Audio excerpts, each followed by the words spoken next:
देखो ये क्वेश्चन है कॉम्प्लेक्स नंबर का प्रूफ करने को कह रहा है, लेकिन इस कंसेप्ट का यूज करके 2018 या 20 में कोई ऐसा क्वेश्चन इसका कंसेप्ट यूज करके मैंने बनाया है।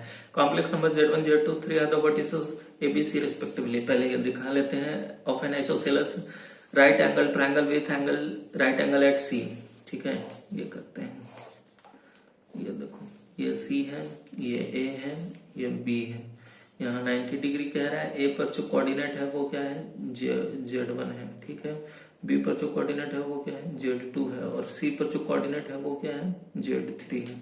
ठीक है, अब आप देखो सो क्या कहने को कह रहा है, Z1 माइनस Z2 का स्क्वायर जो बराबर होगा 2 times Z1 minus Z3 into Z3 minus Z2। अब आप देखो हम BC को क्या लिख सकते हैं, Z2 माइनस Z3। एक देखो आइसोसेलस ट्रायंगल कह रहा है, राइट तो है ही आइसोसेलस का मतलब ये साइड और ये साइड बराबर है। ठीक, मतलब mod of Z2 minus Z3 जो बराबर है, अगर ऐसे लिखें तो किसके बराबर, Z1 माइनस Z3 के। ठीक है, ये तो Z1 माइनस Z3 को हम लिख सकते हैं Z2 माइनस Z3, जो भी कॉम्प्लेक्स नंबर हो, और इसका एंगल इससे एंटी क्लॉकवाइज में 90 डिग्री ऊपर है, तो e⁻²। इसलिए लिख पाए हम इसके टाइम्स, क्योंकि इसका मैग्नीट्यूड इसके मैग्नीट्यूड के बराबर है, इसीलिए। अब इसका भी मैग्नीट्यूड निकालोगे तो इसे करोगे e⁻² का मैग्नीट्यूड तो 1 ही, तो इसका मैग्नीट्यूड इसके मैग्नीट्यूड के बराबर ही, तो इसलिए हमने ये लिख लिया। अब प्लस π/2 किस लिए लिखा, क्योंकि एंटी क्लॉकवाइज में π/2 डिग्री पर ये लाई कर रहा है, ये वाला। ठीक है, तो ये लिख लिया। अब देखो Z1 माइनस Z2 को स्क्वायर, इसको लिख सकते हैं Z1 माइनस Z3। ठीक है, प्लस Z3 माइनस Z2 पूरे का होल स्क्वायर। भाई देखो Z3 से Z3 कट दें तो Z1 माइनस Z2 यही बनेगा, अब पूरे का स्क्वायर है। अब इसको करते हैं Z1 माइनस Z3 का square plus Z3 minus Z2 का स्क्वायर।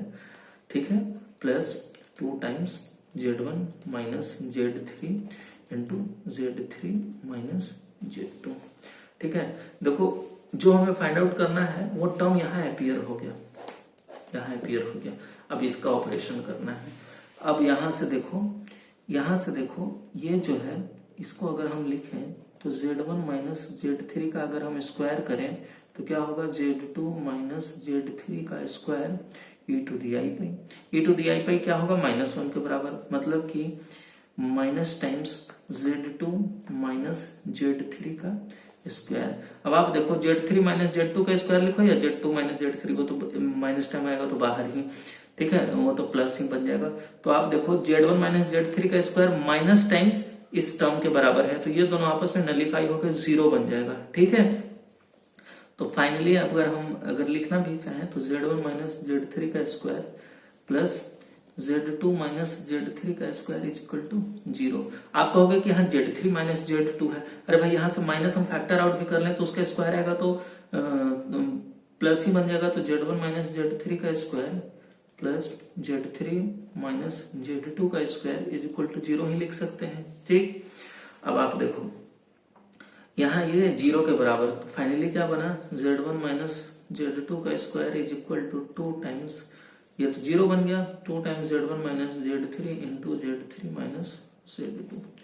ये आपने प्रूफ कर लिया। ठीक है, तो यही था आपका एडवांस 1986 का।